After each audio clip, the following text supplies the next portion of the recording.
Mga kaparokya, bago natin umpisahan ang online viewership ng dalawang pananghaliang programa dito sa bansaang It's Showtime at ang Eat Bulga. Ngayong araw po ng Webes, February 5, ay may ilan nga po tayong pag-uusapan regarding sa nangyari sa dalawang noontime shows. Sino sa inyo ang nakapanood ng Eat Bulaga at sino sa inyo ang nakapanood ng Eat Showtime? For sure mga kaparokya, maraming kinilig sa pananghaliang programa ng Iconic Trio sapagkat meron nga pong nagpakilig sa mga audience ng Eat Bulaga at ang daming mga guest ng nasabing noontime show kaninang episode. Of course, kasama po dyan mga kaparokya ang kapremyong ibinahagi ng dalawang noontime shows at ang ads na lumabas sa Eat Bulaga. Pero bago natin talakayin yung mga kaparokya, kung bago lamang po kayo sa aking channel at kung gusto niyo pa ng ganitong klaseng content, ay makikiusap po ako sa inyo na pakasubscribe ang aking YouTube channel.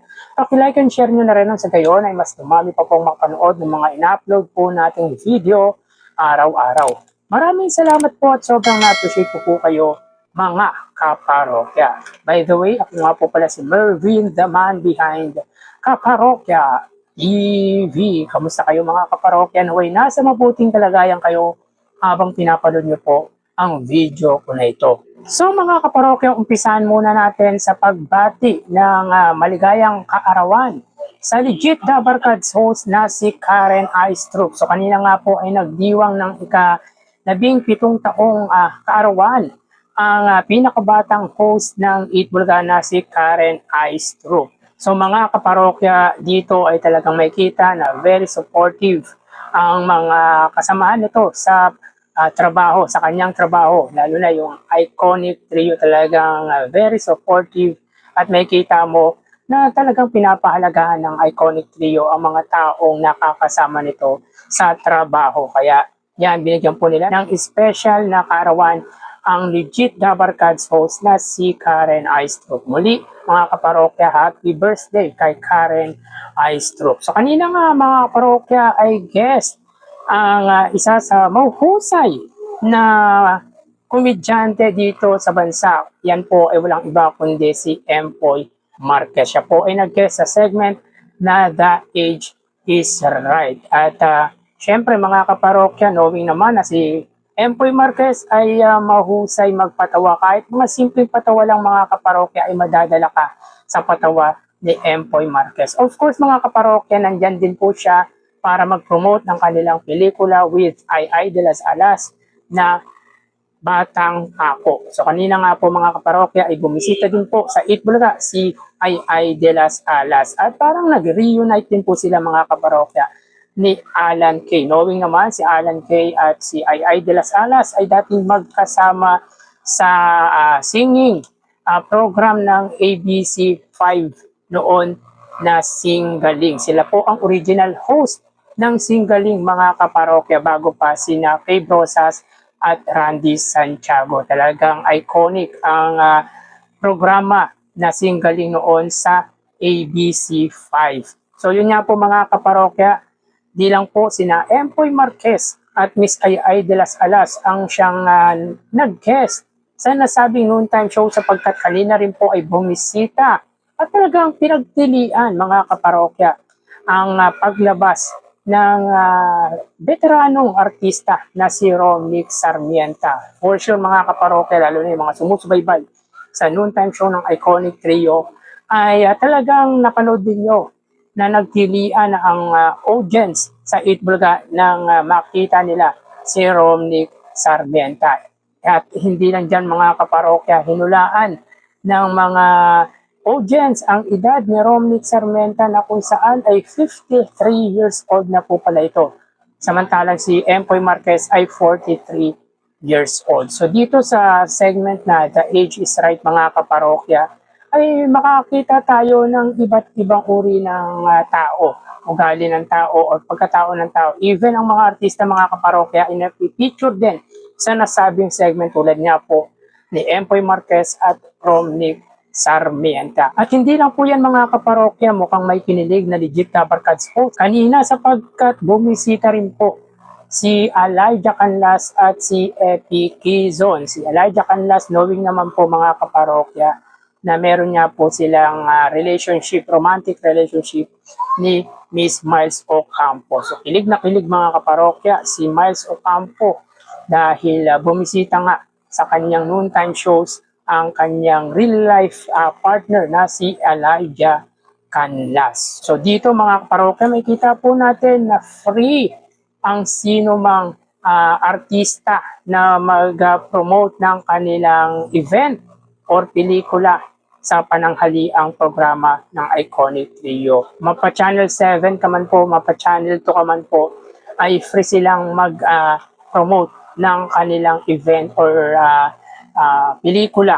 Kaya talagang saludo tayo sa 8 Bulaga. Ganun din naman po sa 8 Showtime. Nga lang mga kaparokya, limitado lang po ang pwedeng mag-promote sa pagkakaalam ko mga kaparokya sa 8 Showtime dahil nga rin po sa mga management ng nasabing noontime show. At least dito sa 8 Bulaga, mapa ABS-CBN ka man, mapa GMA, basta free na mag-promote sa pananghaliang programa ng Iconic Trio.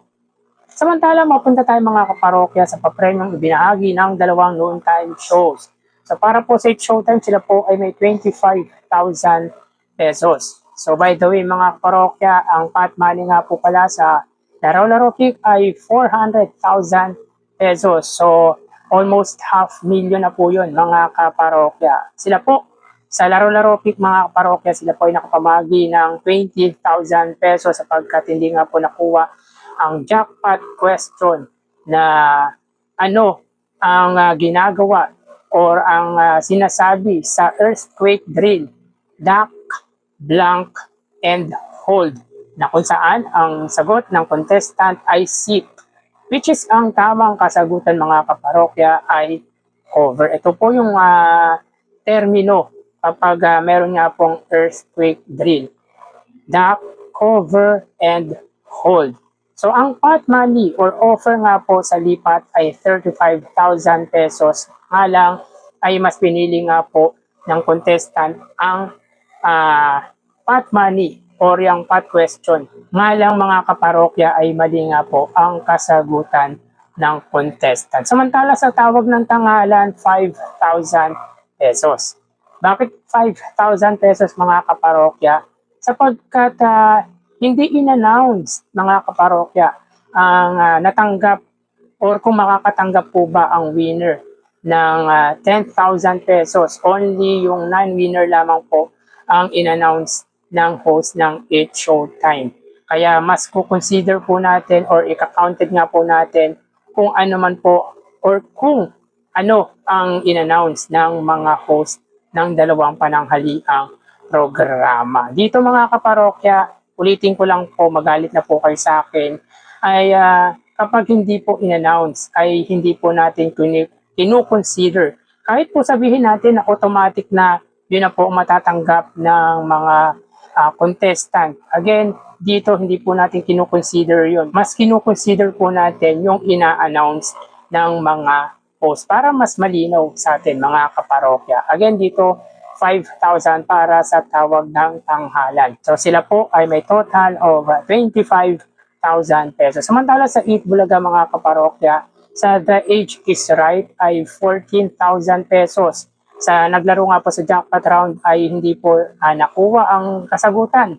At sila nga po ay, or siya nga po ay may 10,000 pesos, 5,000 para sa paglaro nito sa jackpot round at 5,000 sa KFC at sa Mr. Donut. Samantala, yung 2 non-winner mga kaparokya ay nakatanggap ng 2,000 pesos, tig 2,000 pesos. At ang isang non-winner mga kaparokya, binigyan lamang po ng gift check from Mr. Donut at KFC nga lang ay hindi po in-announce kung magkano po ang binigay na iyon. Kahit again mga kaparokya, kahit automatic na 2,000 man po yun, as long as hindi nga po ina-announce, ay hindi po natin i-consider. So sa sugod bahay naman mga kaparokya, sila po ay may 60,000 pesos. Of course, kanina napakinggan natin or narinig po natin na nagbigay nga po ng 5,000 sa heart-to-heart segment ng sugod bahay. Yung mga nakapila ay 20,000 at sa winner nga po ay 35,000 pesos. So ang asawa nga po ng winner na naglaro ng Sugod Bahay ay may sakit nga pong hyperthyroidism. So katulad nga rin po ng case natin mga kaparokya, ako po ay may sakit na hyperthyroidism. Meron po tayong problema sa ating thyroid at yun nga po, continuous po ang ating gamutan. Kumbaga, parang maintenance na po natin yun mga kaparokya. At of course mga kaparokya, sa Gimme 5 ay 60,000 pesos. So kung napanood niyo yung Gimme 5 kanina mga kaparokya, last minute ay nakasagot pa po ng yung dalawang kasagutan ang naglaro sa jackpot round. So sila po ay sila po ay nakapag-uwi ng 30,000 pesos at dalawa po sa audience ang nakasagot.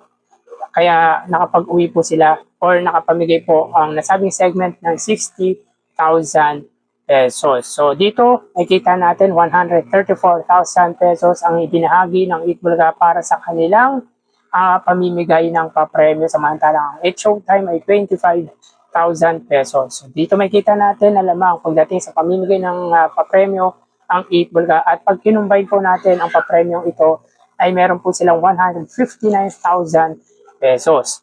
So magawi tayo mga kaparokya sa ads sa lumabas sa Itbulaga kaninang episode. So ang Itbulaga po ay merong 40 TV ads. So ito po ang pinakamataas na ads ng Itbulaga ngayong linggong ito mga kaparokya.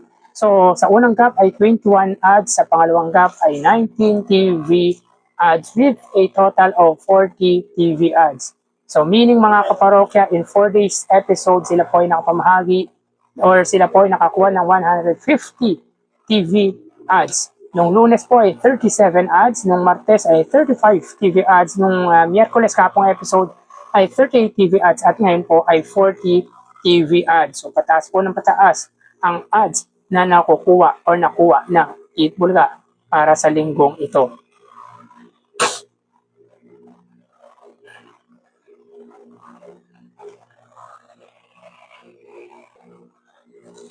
So mga kaparokya, before we continue, gusto ko lang pong magpasalamat at sinashoutout ko na rin po mga kaparokya si Miss Elizabeth Pangilinan for not skipping my ads. Yung ads po sa video ko ay hindi nga po niya in-skip. Maraming salamat po at sobrang na-appreciate ko po kayo Ma'am Elizabeth Pangilinan. So sa mga gustong magpa-shoutout mga kaparokya, please gayahin niyo po ang ginawa ni Ma'am Elizabeth. Malaking tulong po sa akin to mga kaparokya. Again, shoutout po kay Miss Elizabeth Pangilinan. Sobrang na-appreciate ko po ang ginawa ninyo. So yun nga po mga kaparokya, bago matapos ang dalawang pananghaliang programa sa bansa, ay nag-save po tayo ng views ng dalawang noontime shows as of 12:30 p.m.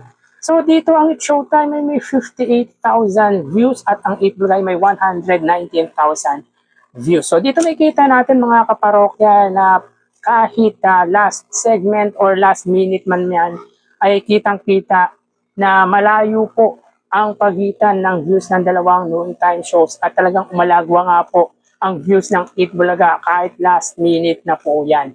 So alam naman po natin na resident segment ng dalawang noontime shows ang Tawag ng Tanghalan at Gimme 5 naman po sa Itbulaga. So dito may kita ninyo mga kaparokya na bumulusok naman po pababa ang views ng It's Showtime. So dito may kita natin na talagang mas pinapanood pa rin po hanggang sa dulo ang pananghaliang programa ng Iconic Trio against sa katapat na programa nitong It's Showtime. So tara ating alamin ang online viewership ng dalawang bigating noontime shows. Para sa Itbulaga under TVJ Facebook page na may 3.8 million followers at sa It's Showtime na may 19 million followers. So sa oras na 2:04 p.m. ang It's Showtime po ay may kasalukuyang segment na Tawag ng Tanghalan. So hanapin po muna natin ang live ng It's Showtime, samantalang ang Itbulaga naman po sila ay may segment na Gimme 5. So dito may kita po natin na ang It's Showtime po ay may 1,700 viewers, samantalang ang Itbulaga ay may 3,100 live viewers. So again, sa oras na 2:04 PM ang It's Showtime, sila po ay may 1,700 live viewers at ang Eat Bulaga naman po ay may 3,100 live viewers. So dito, pagdating sa last segment ng dalawang noontime shows ay lamang nga po ng 1,400 viewers ang Gimme 5 against sa Tawag ng Tanghalan ng It's Showtime. So mapunta tayo sa TV Network YouTube channel ng dalawang noontime shows. Para po sa It's Showtime under GMA Network YouTube channel na may 40.8 million subscribers. At sa Eat Bulaga naman po under TV5 YouTube channel na may 2.72 million subscribers. So sa oras na 2:05 PM ang It's Showtime under GMA Network, sila ay may 33,000 viewers. Ang Eat Bulaga naman po under TV5 ay may 19,000 viewers. So again, sa oras na 2:05 PM ang It's Showtime under GMA Network, sila po ay may 34,000 viewers. At ang Eat Bulaga naman po under TV5 ay may 19,000 live viewers. So dito may kita natin mga kaparokya na lamang na 15,000 views ang GMA Network against sa TV5. So magawi tayo sa main YouTube channel ng dalawang noontime shows para po sa It's Showtime under ABS-CBN It's Showtime na may 2.76 million subscribers at sa Eat Bulaga naman po under Eat Bulaga TVJ YouTube channel na may 1.75 million subscribers. So sa oras na 2:06 PM ang It's Showtime, sila po ay may 69,000 viewers. At ang Eat Bulaga naman po sila ay may 121,000 viewers. So again sa oras na 2:06 PM, ang It's Showtime sila po ay may 69,000 viewers at ang Eat Bulaga naman po sila ay may 120,000 viewers. So bali, ang total na nakuha ng dalawang noontime shows ay... para po sa It's Showtime may 105,000 viewers at para naman po sa Eat Bulaga ay 142,000 viewers. So dito ang pagitan ng dalawang noontime shows ay 37,000 views at pabor po dyan ang Eat Bulaga. So meaning ay wagi pagdating sa online viewership ang Eat Bulaga against sa It's Showtime. So yan po lumalabas sa kanilang online viewership as of 2:08 PM. Magpapaalam na po ko. Thank you and God bless.